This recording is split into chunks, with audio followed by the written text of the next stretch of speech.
YTN 뉴스 FM 슬기로운 라디오 생활, 안녕하세요. 아나운서 최영진입니다. 황금 연휴 잘 보내셨는지요? 오늘 출근길 평소와 두 가지가 달라졌습니다. 먼저 도로 위에 차가 없더라고요. 많은 분들이 오늘 휴가 내시고 내일까지 쉬는 것 같습니다. 자, 혹시 휴가 중이시더라도 슬기로운 라디오 생활 함께 해주시고요. 두 번째, 오늘 저 출근할 때 반팔 입고 나왔습니다. 이번 주는 맑고 기온이 높은 초여름 더위가 이어진다고 하는데요. 서울 낮 기온이 26도에 이릅니다. 남부지방은 주말에 비가 좀 내렸다고 하는데 수도권은 여전히 대기가 건조한데요. 강원도에선 주말에 큰 산불도 있었고요. 크고 작은 화재가 이어지고 있습니다. 불씨와 시설물 관리 유의해 주시길 바랍니다. 자, 연휴 직전인 지난 29일 이천 물류공장에서도 화재 참사가 있었죠. 무려 48명의 사망자가 발생했는데요. 일부에서는 전문가와 함께 화재 사고 원인과 문제점 짚어보고요. 이어서 3분 건강 코너죠. 요가 김예은 선생이 오늘 스튜디오에 출연합니다. 유튜브에서 보이는 라디오 하고 있으니까요. 유튜브에서 YTN 라디오 라이브 검색하셔서 3분의 시간으로 건강을 지키는 방법 확인하시길 바랍니다. 자, 2부에서는 오늘은 보험 상담 준비되어 있습니다. 암보험 약관에서 중요한 규정이 변경됐다고 하는데요. 관련 내용 전해드립니다. 자, 그리고 애플리케이션 리뉴얼 이벤트 계속 진행 중입니다. YTN 라디오 애플리케이션이 새 단장을 했는데요. YTN 라디오의 새로운 애플리케이션 설치 또는 재설치하시고 50원의 유료 문자 샵 0945로 인증샷 보내주시면 커피 쿠폰을 선물로 드립니다. 여러분의 인증 문자 기다리면서 5월 4일 월요일 슬기로운 라디오 생활 슬기롭게 출발합니다.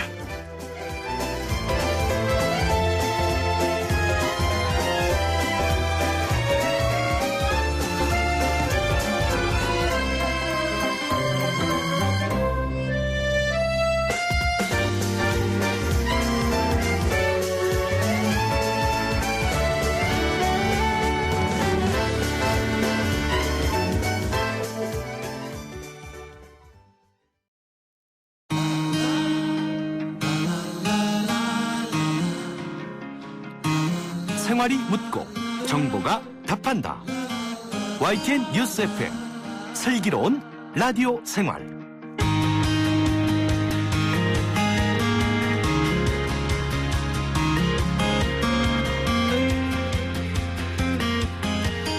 네, 1부는 현장의 목소리로 생활 속 이야기들 들어봅니다. 지난 29일 경기 이천의 한 물류창고 공사 현장에서 불이 나 38명이 숨지고 10명이 다쳤습니다. 또다시 기시감이 드는 사고가 발생한 건데요. 이번 사고와 관련한 원인과 대책 전문가와 함께 짚어보겠습니다. 강태선 세명대 보건안전공학과 교수와 함께합니다. 안녕하세요. 네, 반갑습니다. 예. 자, 일단은 이천 물류창고 화재 인명피해가 너무 컸습니다. 경찰이 어제까지 2차 정밀 수색을 통해 희생자 유해는 모두 찾았습니다. 조사를 해봐야 알겠지만 지금 원인에 대한 여러 가지 추측이 나오고 있는데요.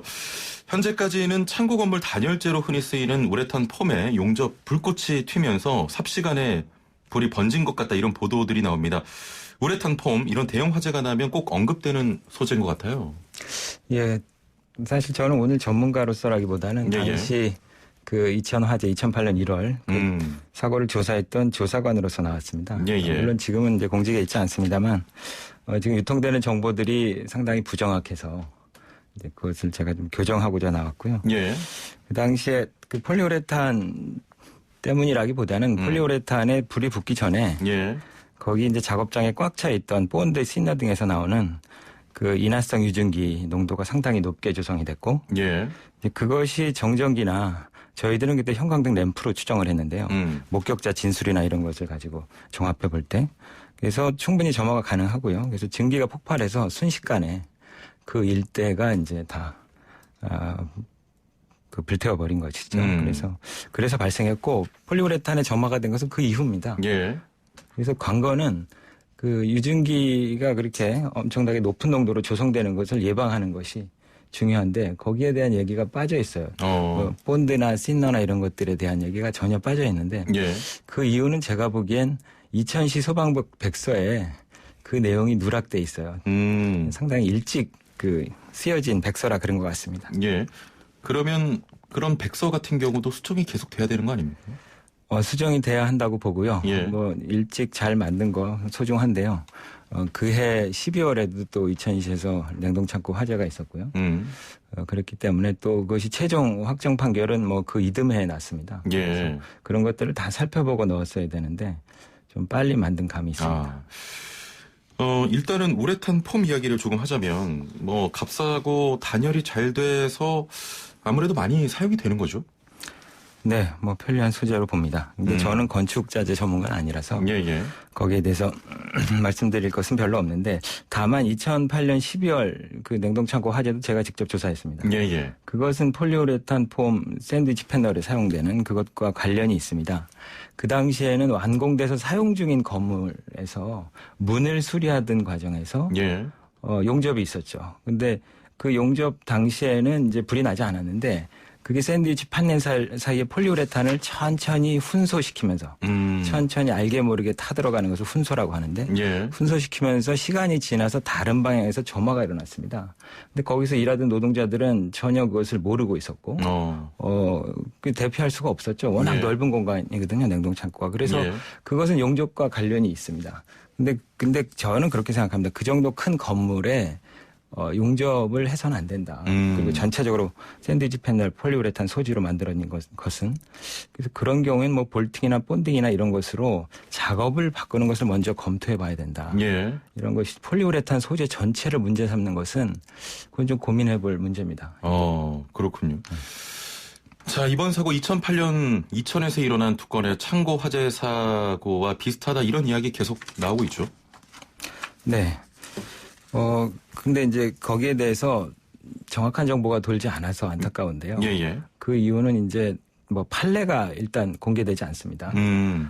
판례에 비교적 정제된 정보가 있는데 또 하나는 이제 가장 전문적인 그 연구기관, 그 사고조사 기관이 안전보건공단입니다. 예. 물론 이제 실무 수사는 일반 경찰과 고용노동부가 하는데 고용노동부의 전문적 기술 지원을 하는 단위가 이제 안전보건공단인데 거기서 재해조사 의견서를 쓰는데요. 그 재해조사 의견서가 상당히 좋습니다. 왜냐하면 작업장에 대해서 잘 알고 작업장에서 사용하는 유해인자를 뭐 늘 그들은 연구하기 때문에. 예. 그래서 국가수보다 전 정확하다고 보는데요. 그들의 재해조사 의견서가 공개되지 않습니다. 그게 이제 수사 자료이기 때문에. 그렇군요. 그것이 좀 문제가 있습니다. 공개가 조금이라도 돼야 되지 않겠습니까? 지금 이제 고민하고 있는 것으로 알고 있습니다. 예. 그리고 아마 될 것으로 보는데요. 좀 때늦다고 생각합니다. 예. 조금 전에 말씀하신 내용 중에 우레탄 자재에 대한 이야기만 나오고 인화성 물질과 관한 이야기는 전혀 나오지 않는다. 그렇다면 인화성 물질에 대한 좀 조사나 그런 규명도 좀 명확하게 밝혀져야 되지 않겠습니까? 네, 그날 어떤 작업이 있었는지가 밝혀져야 되고요. 예. 당시에 저희들은 그것부터 파악을 했고요.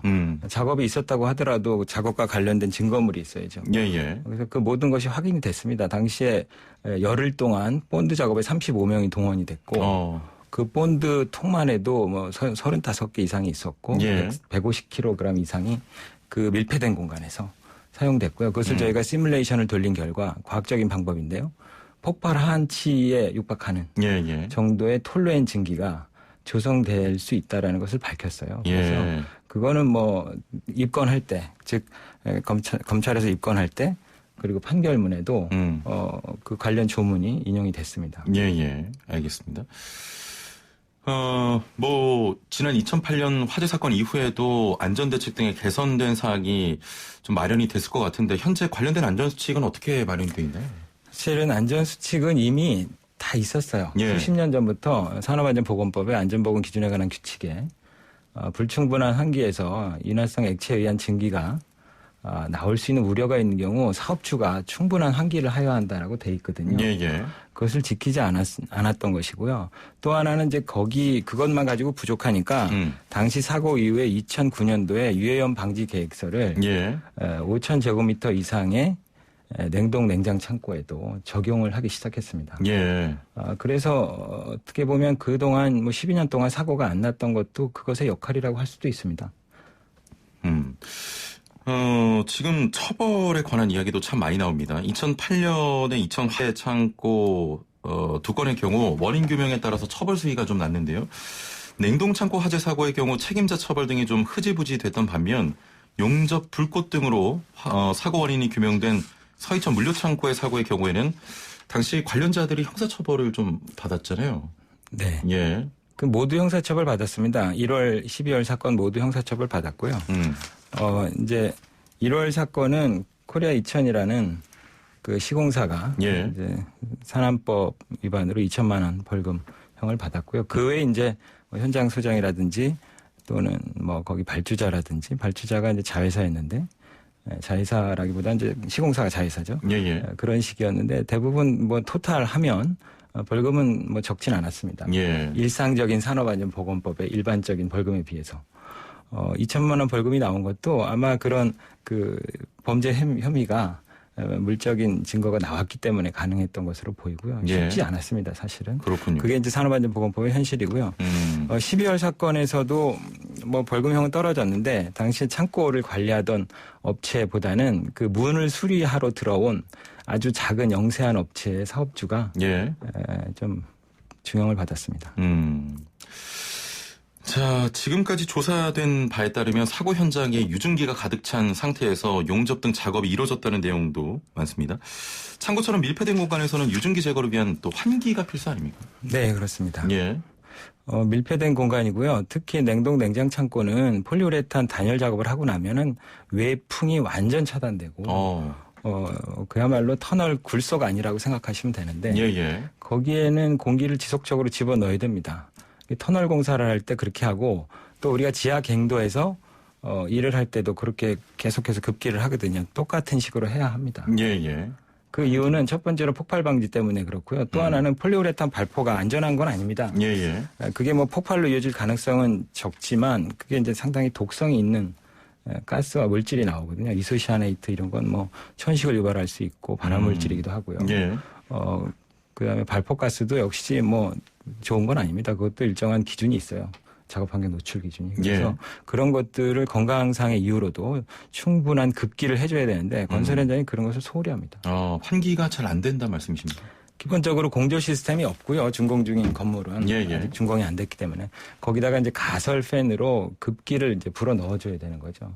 근데 그런 것들을 소홀히 합니다. 기본적으로 법에 다 있습니다만.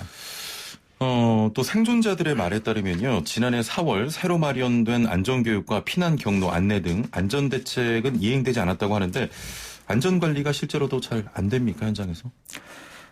건설 현장 안전관리가 이제 120억 이상인 일정한 체제를 갖추고 있는데요.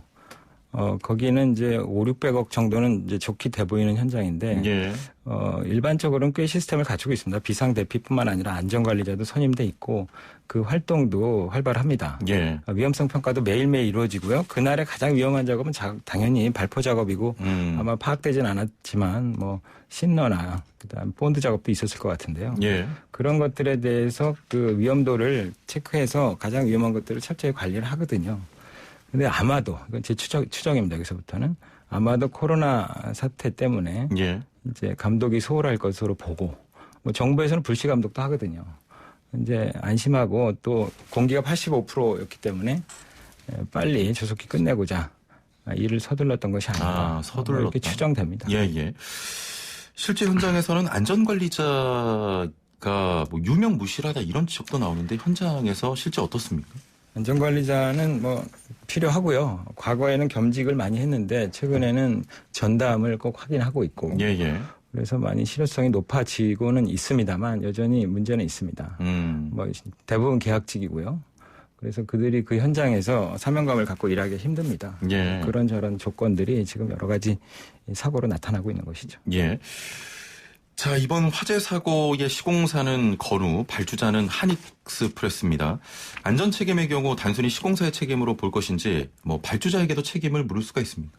발주자는 이제 안전보건 관리비를 지급하고 이제 하면 산안법의 의무는 대부분 이행되는 것인데 만약에 뭐 직접 지휘 감독을 했고 또 뭐 했다라면 또 사실상의 사업주로 처벌받을 수도 있습니다만 뭐 그런 경우는 거의 드물고요. 그러니까 발주자가 공기를 조이거나 하는 것도 이제 안전상의 문제를 일으키기 때문에 그런 것도 법 조항에는 있습니다. 예. 그런 것들은 이제 무슨 고용노동부 측에서 조사를 하려고 봅니다. 자, 2008년 사건을 계속 언급을 해드리고 있는데 벌금 2천만 원으로 마무리가 됐습니다. 일부 국가에서는 인명사고가 나면 기업의 존폐가 위기에 처하는 강력한 좀 법들이 있습니다. 우리나라도 이 처벌의 강화의 필요성에 대한 목소리가 꽤 나오지 않습니까? 네, 지금 뭐 산업법 전부 개정이 시행됐는데요. 예, 그래서 예. 법인에 대해서 10억까지 벌금을 부과할 수 있도록 개정은 됐습니다. 하지만 그것이 어떤 식으로 양형이 나올지는 지켜볼 일인데요. 예. 근데 이제 영미권에 비해서는 부족한 것이 사실입니다. 우리나라 업체가 괌 미국령이죠. 거기서 사고를 낸 적이 있는데 20여 년 전에. 예. 거의 당시 금액으로도 100억대의 벌금을 냈거든요. 한 명 사망한 사건에 대해서. 그래서 지금 우리가 법인에 부과하는 벌금으로서 10억 미만 그것은 좀 부족할 수는 있고요. 예. 그 외에 이제 벌금뿐만 아니라 이제 징벌적 손해배상 같은 사실적으로 법인에 좀 부담을 줄 수 있는 조치가 필요합니다. 예, 예. 반복된 대형 재난 사고를 막기 위해서 현장에서 보실 때 가장 시급한 부분은 어떤 점이라고 보십니까? 제 생각에는 이제는 우리가 불도 잘 껐고요. 코로나도 잘 막았는데 예. 진짜 산업 현장에서 일하는 산업전사들을 그대로 방치하고 있다는 생각을 합니다. 여기에는 좀 총력을 기울여야 될 때가 아닌가 어느 때보다도 이제 남은 과제라고 생각이 들고요. 예.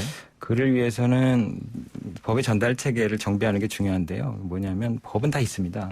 그 사업주들이 숨어서 안 지키기 때문인데요. 그들을 지키게 유도하기 위해서는 독립성과 전문성 그리고 책임성을 갖춘 산업안전보건청 같은 조직이 필요합니다. 뭐 영미권에는 있고요. 우리가 질병관리본부나 소방청 같은 단위가 그런 역할을 잘 해내고 있지 않습니까? 과거보다는 그와 같이 산업안전보건 문제도 그런 조치가 필요합니다. 알겠습니다.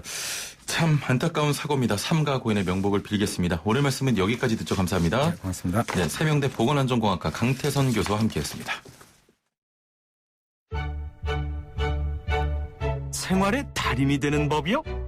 하하!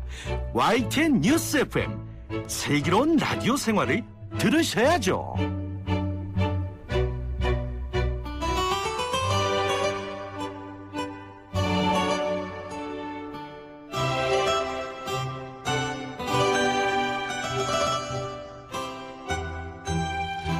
네, 생활의 달인이 되는 손쉬운 방법 YTN 뉴스 FM 슬기로운 라디오 생활과 함께하는 건데요. 매일 3분씩 건강한 자세의 달인이 되는 시간입니다. 김예은 씨 안녕하세요. 나마스테. 네, 나마스테. 목소리만 듣다가 이렇게 실제로 나오셨어요. 그렇죠. 여러분, 요가 선생 김예은입니다. 네, 지금 보이는 라디오 하고 있습니다. 유튜브에서 네. YTN 라디오 라이브 검색하시면 오늘 보이는 라디오를 통해서 요가 자세 배우시면 되겠습니다. 자, 오늘은 어떤 자세 준비해 오셨나요? 네, 여러분 혹시 우리 몸의 근육 중에서 가장 중심이 되는 부분 어딘지 아시나요? 근육 중에서요? 그렇죠. 예, 몸의 중심이, 근육 중에서. 가슴? 네, 여러분. 코어입니다. 예. 우리 신체 움직임의 시작점이 되는 건데요. 이 허리에서부터 골반, 엉덩이에 이르는 근육들을 말합니다. 코어가 좋아야지 좋은 동작들, 바른 자세가 나올 수 있어요. 그래서 오늘 제가 준비해봤습니다. 어떤 자세일까요? 일단 코어 근육이라고 하면은 오늘은 뭐 코어 근육을 강화시키는 그런 동작이겠네요. 맞습니다. 오늘은요 제가 고양이 자세, 마르자르 아사나라고도 하는데요. 고양이 자세를 준비해봤습니다. 시간이 없으니까 빨리 시작해보도록 하겠습니다. 바로 좀 진행해 주시죠. 네, 여러분 먼저 바르게 앉은 상태에서 양손 허벅지 위, 이때 이 두 손가락이 마주 볼 수 있게끔 허벅지 안쪽을 향하도록 올려놓으시고요. 마주 볼 수 있게끔. 네, 그 상태에서 숨 들이마시면서 팔꿈치 등 뒤로 보내시고 가슴 천장, 시선도 천장. 잘 따라하시고 계시나요? 네. 그리고 다시 내쉬면서 팔꿈치 앞으로 보내시고 배꼽 쏙 당겨서 시선 배꼽. 시선 배꼽. 하이 패션 같죠? 네. 그 상태에서 다시 숨 들이마시면서 팔꿈치 들여보내고 가슴 천장, 시선 천장. 다시 숨 내쉬면서 배꼽 쏙 당겨서 등 말고 시선 배꼽. 이렇게 반복하시면 돼요. 쉽죠? 어렵지 않은 동작 같은데 이해가 안 되시는 분들도 계실 것 같거든요. 그래요. 제가 이게 항상 3분이 짧아서 아쉬운데요. 오늘 좀 시간 더 드려볼게요. 아, 그래요? 자, 이 동작을 하실 때 주의할 점이 항상 어깨가 올라가시면 안 돼요. 평소에 어깨가 으쓱 있는 분들 많으신데요. 어깨는 귀와 멀리 놓으셔야 되고요. 그리고 항상 허리를 바르게 핀 상태에서 시작을 하셔야 돼요. 예. 그리고 숨을 들이마실 때 가슴을 천장 쪽으로 향한다는 느낌으로. 천장으로. 그렇죠. 예, 어깨 가만히 있고. 그렇죠. 예, 예. 그리고 어깨를 이제 밑에 쪽으로 내리면서 팔꿈치 뒤로 보내셔야 돼요. 등 뒤로. 예, 네, 예. 그리고 숨 내쉴 때는 다시 팔꿈치 앞으로 보내면서 배꼽 쏙 당겨서 예. 하이 패션. 하이 패션. 네. 이제 좀 쉽나요? 방금 말씀하신 것처럼 하이 패션 자세 같기도 한데. 네. 아나운서 준비하시다가 왜 갑자기 요가 선생님이 된 거예요? 여러분, 제가 요가 자격증을 땄습니다. 예, 그래서 예. 앞으로 이제 좀 건강을 위한 요가 동작들을 알려드리려고 하는데요. 예, 예. 사실 이 고양이 동작이 또 장운동에 좋아요. 그래서 장운동에. 네, 그래서 평소에 이제 소화가 안 된다 하시는 분들 많으시잖아요. 예, 예. 그럴 때 이 동작을 따라 하시면요. 소화 촉진에 도움이 될 수 있으니까 평소 3분만 투자해서 이 동작 해보셔도 좋을 것 같습니다. 예, 마지막으로 한번 설명하지 마시고 보여주세요. 그거 보여드릴까요? 예, 예. 네. 또 제가. 자, 여러분, 이렇게 바르게 편 상태에서. 예. 자, 숨 들이마시면서 설명하지 말고요. 설명하시면서 하세요. 자, 예. 숨 들이마시면서 팔꿈치 뒤로 보내시고 가슴 네. 천장. 천장. 그리고 시선 천장. 다시 숨 내쉬면서 팔꿈치 앞으로 보내면서 예, 예. 배꼽 쏙 당겨서 시선 배꼽. 다시 숨 들이마시면서 시선 천장. 다시 숨 내쉬면서 예. 배꼽 쏙 당겨서 난 참 이 코너 배꼽. 이해가 안 되네. 여러분 따라하실 수 있으시겠죠? 알겠습니다. 네. 슬기로운 요가 생활 김리연 리포터와 함께했습니다. 감사합니다. 나마스테. 나마스테.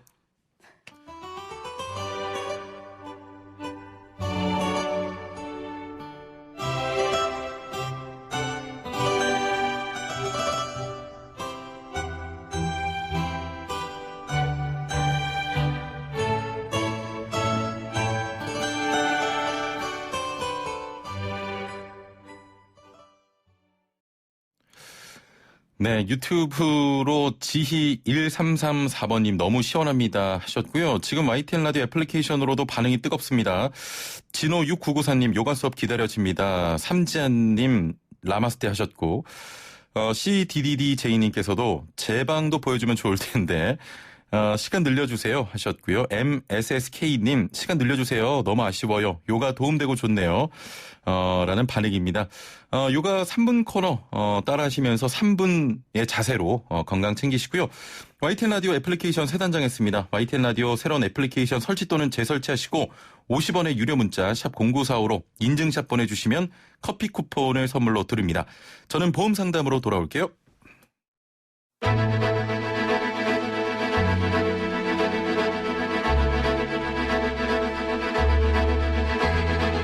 구석구석 알찬 정보들을 모아 지혜로운 생활로 인도합니다.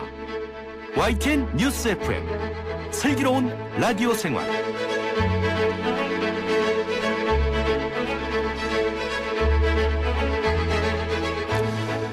네, 슬기로운 라디오 생활 2부는 매일매일 각 분야 전문가들과 함께 생활 속 다양한 궁금증 해결해 보겠습니다.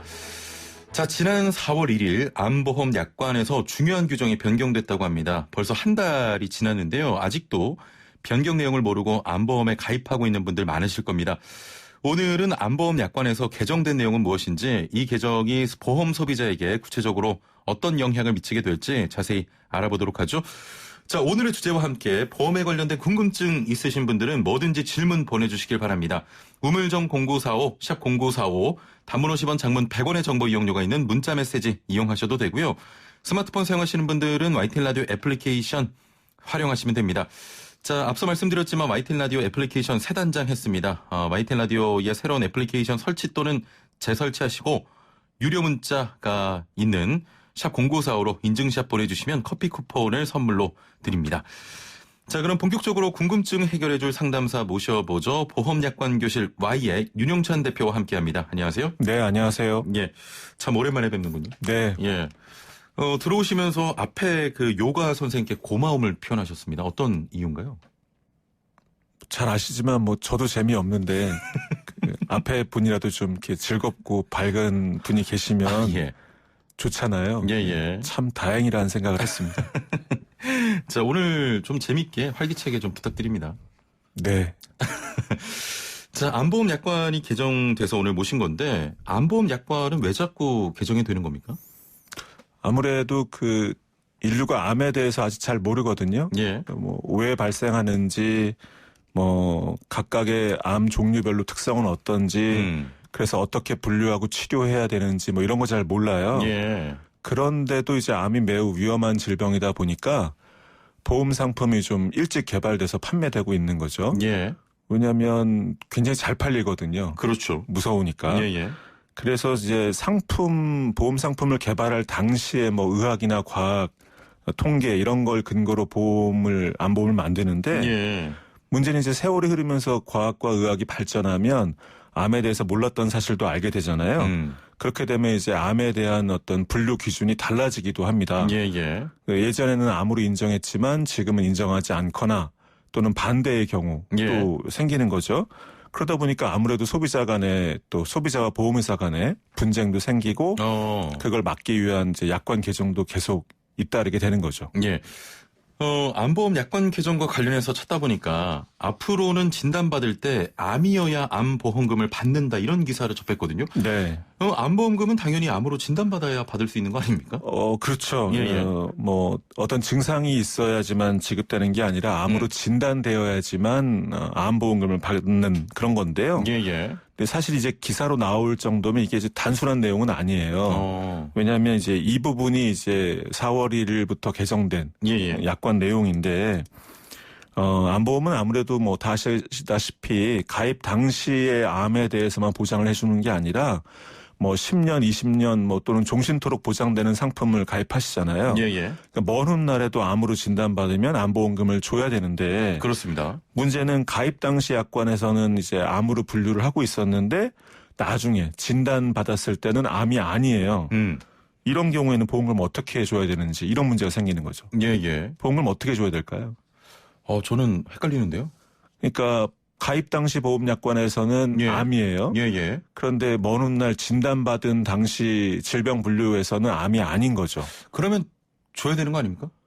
약관에 있으니까. 예. 가입한 약관대로 말이죠. 그렇습니다. 예. 예전에 암보험을 가입하신 분들은 말씀하신 것처럼 가입한 보험 약관을 근거로 그걸 기준으로 암보험을 받을 수 있었는데 이제 올해 4월 1일 이후 가입하신 분들은 받을 수가 없게 됐어요. 이 부분이 이제 약관이 개정된 거죠. 그럼 소유자에게 더 좋지 않은 거 아닙니까? 유불리를 따지기엔 조금 어려운 부분이 있습니다. 예. 네. 문제는 가입 당시 약관에서는 암으로 분류됐던 질병이었지만 나중에 진단 시점에서는 암이 아닌 질병으로 분류되는 경우가 있어서 4월 1일부터 바뀐 법에서는 보험금을 지급하지 않는다라고 하셨는데. 네, 4월 1일 바뀐 약관을 근거로 하면 그렇죠. 그래도 가입 당시 약관에서 암이었으니까 암 보험금 지급하는 게 소비자 입장에서 맞는 거 아닙니까? 소비자 입장에서는 맞는데 이제 이렇게 약관이 개정된 이유는 있는 거죠. 이유가 뭘까요? 뭐 기본적으로 암보험 약관을 보면요. 판매 당시 보험 상품을 판매하는 당시에 사용되는 질병 분류표를 기준으로 암 분류표를 기준으로 보험금을 지급하도록 되어 있어요. 약관이. 그런데 세월이 흐르면서 이제 암에 대한 분류 기준이 달라질 수 있으니까 가입 당시 약관에는 없지만 나중에 달라진 기준에서 암으로 인정되는 질병이 있으면 그것도 암으로 보장을 해주겠다 이런 부연 설명도 있거든요. 문제는 여기까지는 보험회사들이 받아들일 수가 있는데 반대되는 경우가 생긴다는 거예요. 반대되는 경우? 예를 들면 가입 당시 약관에서는 암으로 인정하는 질병이에요. 그런데 나중에는 그 질병이 더 이상 암으로 인정되지 않는 경우도 있거든요. 이런 경우도 그러면은 빼야지, 암 보장에서 빼야지. 이건 이대로 암보험금을 주라는 게 금감원이나 법원의 판단이거든요. 이 부분은 보험회사 입장에서는 좀 공평하지 않다는 거죠. 왜냐하면 추가되는 건 인정하고 빼는 건 인정하지 않으니까. 이런 부분 때문에 약관이 이번에 이제 4월 1일자로 개정이 됐고 보험회사 입장에서는 이게 좀 공정하게 약관을 그나마 바꾼 거다. 이런 입장입니다. 알겠습니다.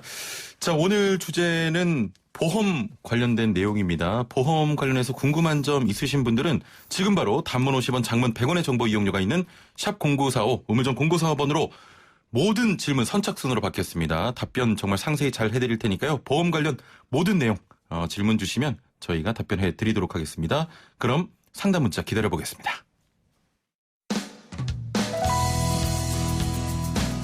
슬기로운 라디오 생활 2부에서는 건강, 세금, 자동차, 부동산, 노동 분쟁까지 생활 속 궁금증과 상식들을 속 시원하게 풀어보는 상담실이 마련됩니다. 상담이 필요하신 분은 유료 문자 샵 0945, 우물정 0945번이나 YTN 라디오 전용 애플리케이션 예스 채팅창을 통해 참여하실 수 있습니다.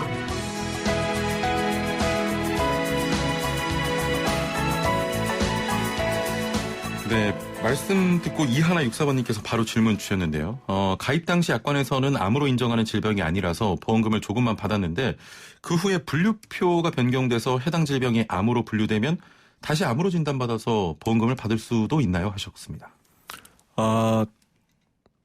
2020년 4월 이전 보험 계약이라면 가능한데요. 예. 암보험금 받는 게. 그 이후에 가입한 암보험 계약에서는 진단을 말씀하신 것처럼 다시 받아서 예. 암보험을 받는 이런 경우는 이제 가능하지 않게 됐습니다.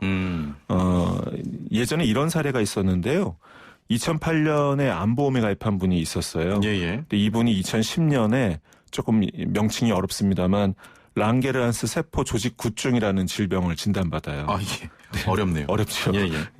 근데 이 질병이 보험 가입 당시 그리고 처음 진단받았던 당시에는 경계성 종양이라고 해서 이제 암인지 아닌지 불분명한 예. 그런 질병으로 인정을 받았어요. 당시 질병분류표에서. 예. 그래서 해당 보험회사는 경계성 종양이라고 하면서 이제 진단비, 암 진단비가 아닌 그 아래 거죠. 400만 원만 보험금을 줬는데 예.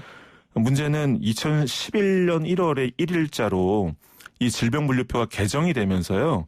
그 랑게르한스 세포조직 구증이 암으로 분류가 됩니다. 예. 그러니까 소비자가 가입한 보험 약관에서는 암이 아니었지만 없던 것이. 그렇죠. 나중에는 암으로 인정받은 거죠.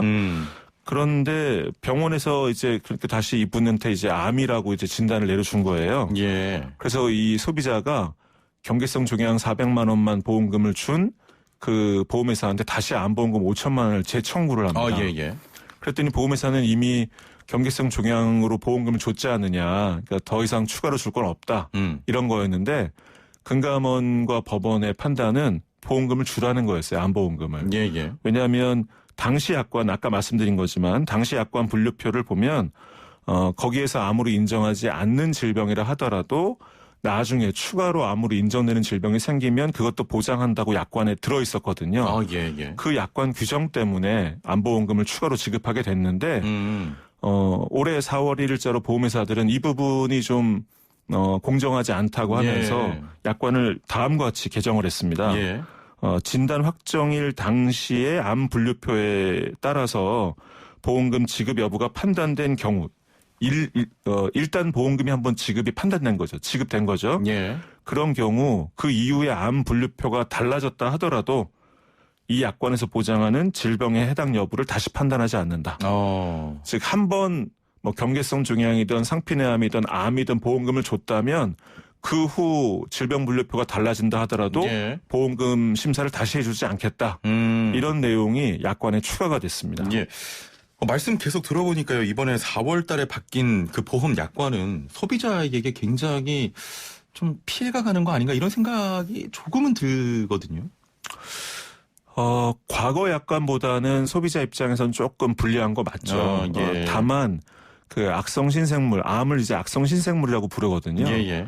이거는 어떤 특정한 하나의 질병을 지칭하는 게 아니라 사람의 생명을 위협하거나 장애를 유발할 수 있는 그런 성격을 갖고 있는 질병은 암으로 인정하겠다. 예. 굉장히 오픈된 개념이에요. 그래서 아마도 미래 사회가 되면 새롭게 암으로 인정되는 질병이 더 많아질 겁니다.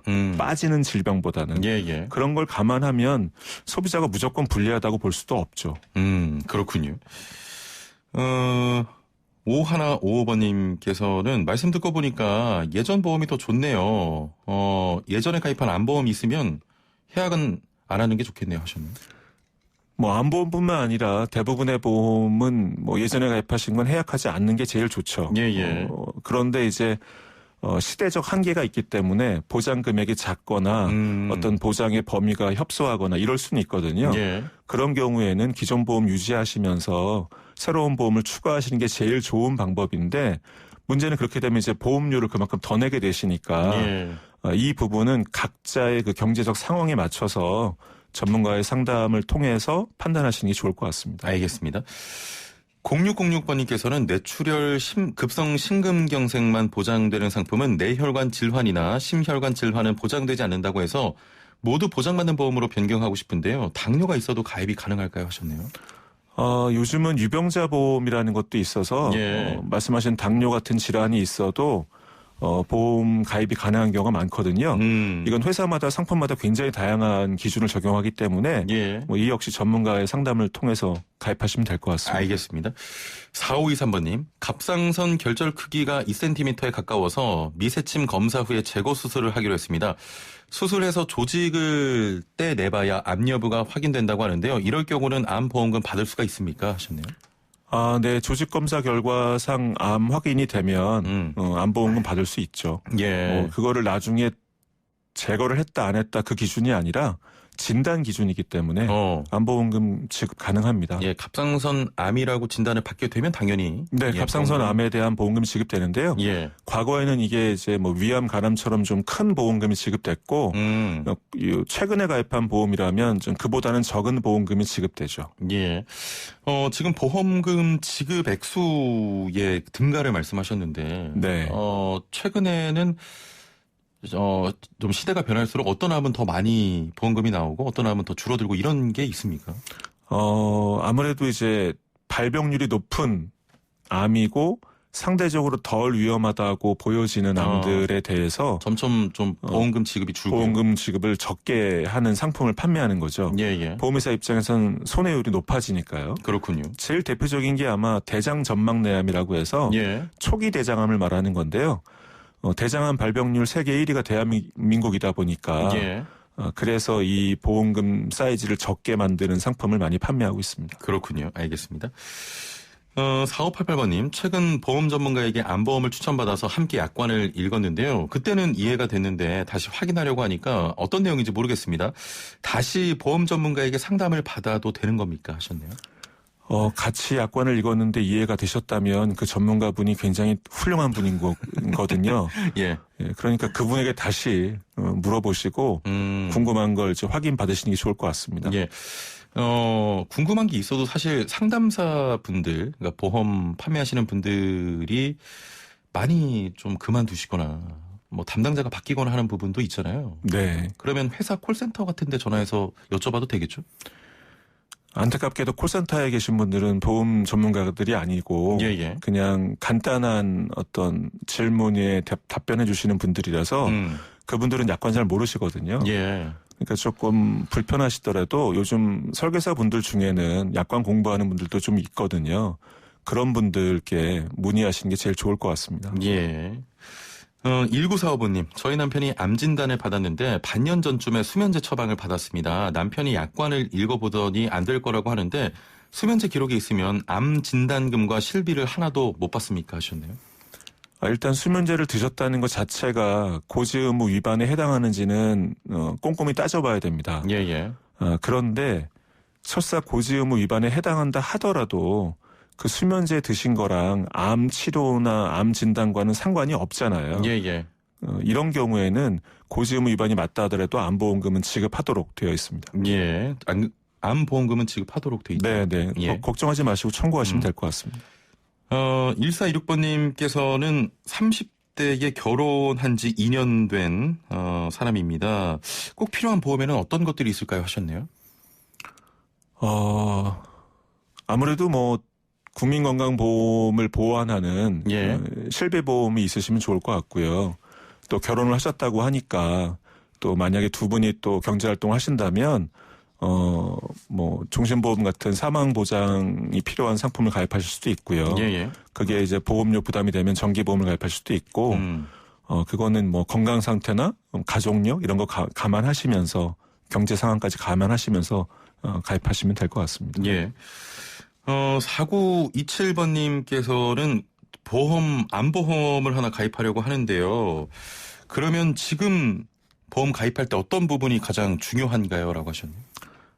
소비자들은 잘 모르실 수 있는데 예. 요즘 시간 관계상 자세히 말씀드릴 수는 없습니다만 그 1차 암에서 전이된 2차 암에 대한 보장이 문제가 좀 되고 있어요. 예. 그래서 이제 예를 들면 이런 거죠. 갑상선암이 1차 암이고 2차 암이 림프로 전이된 경우다.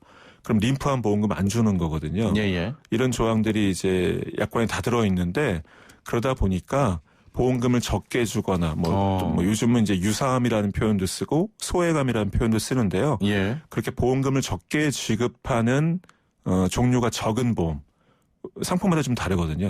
예. 그런 보험금 적게 주는 그런 암의 종류가 적은 그런 보험을 선택하시는 게 소비자 입장에서는 더 유리하다고 할 수 있습니다. 예. 6292번님께서는 암보험 가입하려고 하는데 회사마다 다 동일한 것 같기도 하고 조금 다 다른 것 같기도 합니다. 혹시 좀 모아놓은 곳에서 쉽게 확인할 수 있는 방법은 없나요? 라고 하셨네요. 아직까지 그런 건 없고요. 예. 여러 회사 상품까지 다 이해하고 있는 설계사분과 상담하시는 게 좋을 것 같아요. 요즘은 이제 한 보험회사에 소속되어 상품을 판매하시는 분들도 생명보험회사에 소속돼 있다도 손해보험 한 군데는 팔 수가 있고요. 예. 또 독립대리점이라고 해서 다양한 회사의 상품을 판매하는 분들도 계시거든요. 예. 그런 분들에게 다양한 회사 상품, 암보험 상품의 조건, 약관까지 좀 확인해서 추천해달라고 하시는 게 제일 좋을 것 같습니다. 예, 그렇군요. 2892번님, 보험약관에 암 진단금을 받은 뒤 유사암 진단비는 지급하지 않는다고 돼 있는데 일반 진단금 받으면 이 특약이 사라지고 나머지 기갑경제암에 대해서도 진단비 특약이 같이 사라지는 건가요? 하셨네요. 기갑경제암이라는 표현을 쓰시는 걸 보니까 예. 이분은 일반 소비자가 아니라 보험 설계사일 가능성이 높은데요. 아마도 이제 저를 아는 분이 재미있게 물어보려고 질문하신 것 같은데. 네, 그런 것 같은데. 예.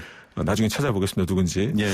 아무튼 이제 과거에는 그런 소외감 보험금을 적게 주는 암 특약 조항과 보험금을 많이 주는 암 특약이 합쳐져 있었어요. 예. 그러다 보니까 이제 위암, 간암 진단 받으면 진단 보험금이 한 번에 다 나가버리니까 그 후에는 좀 적은 보험금을 주는 암이 진단받아도 줄 게 없었던 거죠. 특약이 아예 삭제되니까. 예.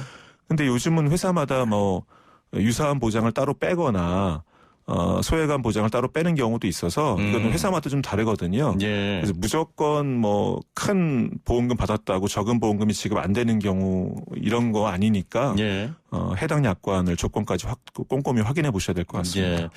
지인으로 의심되는 분의 굉장히 의심되는데. 알겠습니다. 오늘 말씀은 여기까지 듣겠습니다. 다음번에 또 모시겠습니다. 감사합니다. 감사합니다. 네, 지금까지 보험약관교실 Y의 윤용찬 대표와 함께했습니다. 자, 오늘도 앱 인증 문자들 많이 왔는데요. 1589번님께서는 달았던 휴일 뒤에 늦잠을 자는 바람에 지금 지각 위기고 택시 타고 출근하는 길입니다. 마침 택시에서 YTN 라디오 틀어주셔서 애플리케이션 설치 이벤트 참여해봅니다 하셨는데요. 선물 커피 쿠폰 드리고요. 이외에도 3917번님, 3562번님, 1208번님, 1081번님께 저희가 커피 쿠폰을 보내드리겠습니다. 자, 슬기로운 라디오 생활 마칠 시간입니다. 사람 모양 인형 아이에게 좀 선물할 생각 많으실 텐데요. 판매되는 인형 16개 검사해보니까 이 중 9개에서 발암물질 나왔다고 합니다. 유해물질이 있을 수 있으므로 입에 넣지 말고요. 사용 후에는 반드시 손을 씻으시길 바랍니다. 안전하고 행복한 어린이날 보내시고요. 저는 내일 하루 쉬고 모레 다시 오겠습니다. 최영진이었습니다. 고맙습니다.